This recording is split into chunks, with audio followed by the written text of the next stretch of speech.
આપણે પરમ દિવસે જ 65 જેટલી મિલકતોનો સાંકેતિક કબજો મેળવેલ છે।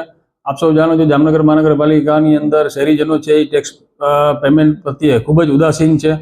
જ્યાં સુધી આપણે એમને ખંખેડીએ નહીં, ફંફોડીએ નહીં, ત્યાં સુધી એ લોકો કોઈ ટેક્સ ભરવામાં રસ દાખવતા નથી। એટલે નાછૂટકે મહાનગરપાલિકા દ્વારા કરોડો રૂપિયાના બાકી રહેતા મિલકત વેરા અને પાણી ચાર્જ વસૂલાત માટે 65 જેટલી મિલકતો જેની રકમ 59 લાખ જેવી થઈ છે તેમની સાંકેતિક કબજો મેળવેલ છે। અને આ ઉપરાંત ગત અઠવાડિયામાં પણ મહાનગરપાલિકા દ્વારા 239 જેટલા ઓપન પ્લોટ ધારકોનો 2 કરોડ 2 લાખ જેવી બાકી રોકાતી રકમ માટે મિલકતોનો સાંકેતિક કબજો મેળવવામાં આવેલ છે।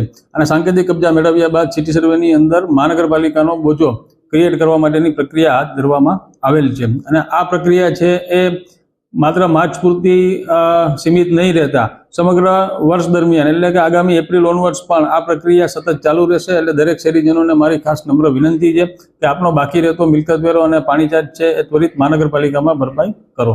આ કુલ 315 થી પણ વધુ મિલકતો અને આ ઓવરઓલ રકમ જોવા જાય તો રેલવે અને અન્ય મિલકતો થઈ અને 37 કરોડથી પણ વધુ રકમની જગ્યાઓ આપણે સાંકેતિક કબજામાં મહાનગરપાલિકાએ કબજો લીધેલ છે।